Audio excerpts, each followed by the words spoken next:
Basically, the Munger family's in two or three things only. Diversification is my idea of something I have practically no interest in, except as it happens automatically in a big place like Berkshire. I rejoiced the day I got rid of a quote, a stock quoting machine. And I like this buy and hold investing. It's a lovely way to live a life, and you deal with a better class of people. And it's worked pretty well for all of us. So, and I don't think you need to worry about Warren's side investments. His investments through Berkshire are so huge, and those are so small relatively that if that's your main problem in life, you have a very favored life. Well, if you have 98.5% of your money in Berkshire, and you really are trying to do your thinking about what's best for the 1.5%, you're a little bit crazy. You should be thinking about Berkshire, which I can assure you I do. Well, when you use the word EBITDA, I thought to myself, I don't even like hearing the word. There's so much nutcase thinking involving EBITDA. Earnings before what really counts in costs. Yeah. We prefer EBE, which is earnings before everything. Right. It's nonsense. And I mean, if you compare a business that leases pencils or something like that, where they all get depreciated in a 2-year period, and then compare that to some business that uses virtually no capital, like See's Candy, it's just nonsense. But it works for the people that sell businesses. It's like Charlie's friend that used to sell fishing flies, right? Right. He said, I don't sell these lures to fish. The important thing is that you make your decisions based on what you think the business is worth. And if you make your buy and sell decisions based on what you think a business is worth, and you stick with businesses that you think you've got good reason to think you can value, you simply have to do well in stocks. The stock market is the most obliging, money-making place in the world, because you don't have to do anything. You sit there with thousands of businesses being priced at the same price for the buyer and the seller, and it changes every day, and you've got lots of information about most of those businesses, and you don't have to do anything.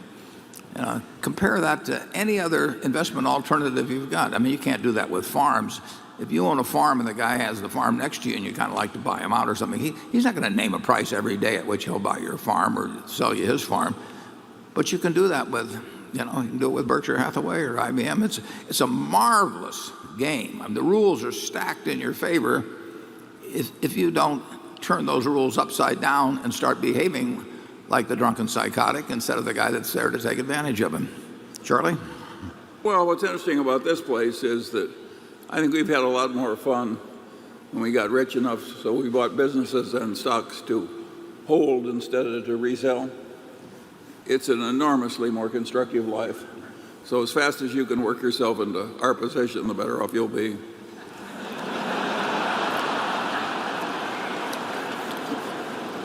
And you should be very encouraged by the fact that he's only 88 and I'm only 81. Just think, it may take you a little while. Well, I want to report that Warren's view on taxes for the rich has reduced my popularity around one of my country clubs.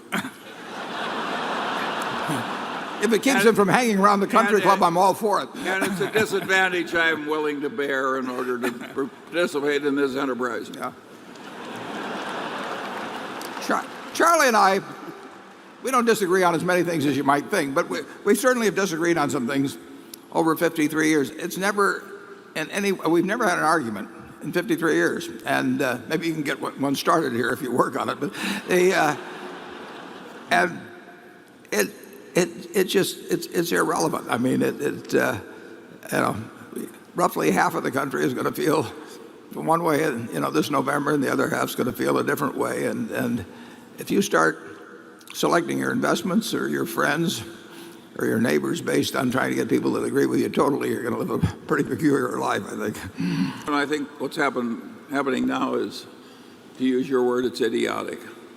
We are using up a precious resource which we need to create fertilizer and so forth, and sparing a resource which is precious but not as precious, which is thermal coal. If I were running the United States, I would use up every ounce of thermal coal before I'd touch a drop of natural gas. But the conventional view is exactly the opposite. I think those natural gas reserves we just found are the most precious things we could leave our descendants. I'm in no hurry to use it up, and the gas is worth more than the coal. Despite the wild things we've seen in pricing, particularly this ratio of natural gas prices to oil, you can't change. I mean, the installed base is so huge when you get into electricity generation that you can't really change the percentages too much, although there has been a shift in recent months to where gas generation is feasible. It has supplanted some coal generation, and certainly in the future you're going to see a diminution in the percentage of electricity generated from coal in this country. But it won't be dramatic, because it can't be dramatic. You just can't. The megawatts involved are just too huge to have some wholesale change. It's going to be very interesting to see how this whole gas-oil ratio plays out, because it has changed everyone's thinking, and it's changed in a very short period of time. I mean, 3 years ago, people wouldn't have said this was possible. Yeah, the conventional wisdom of the economics professors is that if it happens in a free market, it must be okay, and it'll work out best in the end. That is not my view with 100% accuracy. I think there are exceptions to that idea. And I think it's crazy to use up natural gas at these prices. One of Berkshire's largest investments in recent years has been Walmart. Has your opinion of this company changed as a result of the Mexican bribery scandal? No, I think they made it looks, if you read the New York Times story, and there's always another side to it, but it looks like they may well have made a mistake in how that was handled.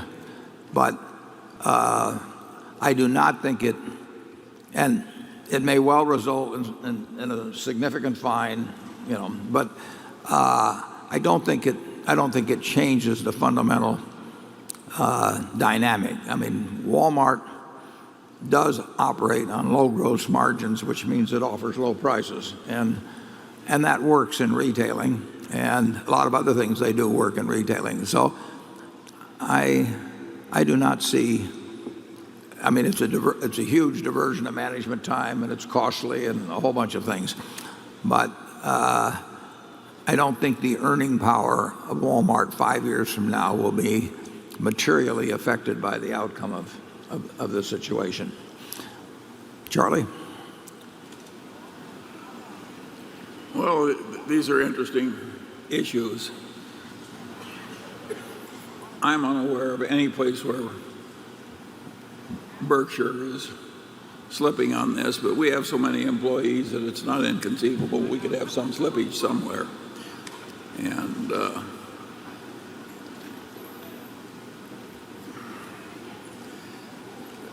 you get as big as Walmart, you're going to have an occasional glitch. I don't think there's something fundamentally dishonorable about Walmart. When you have something as big as Berkshire, you're going to have an occasional glitch. I mean, we have 270,000 people today interacting with customers and government officials and vendors and all kinds of people.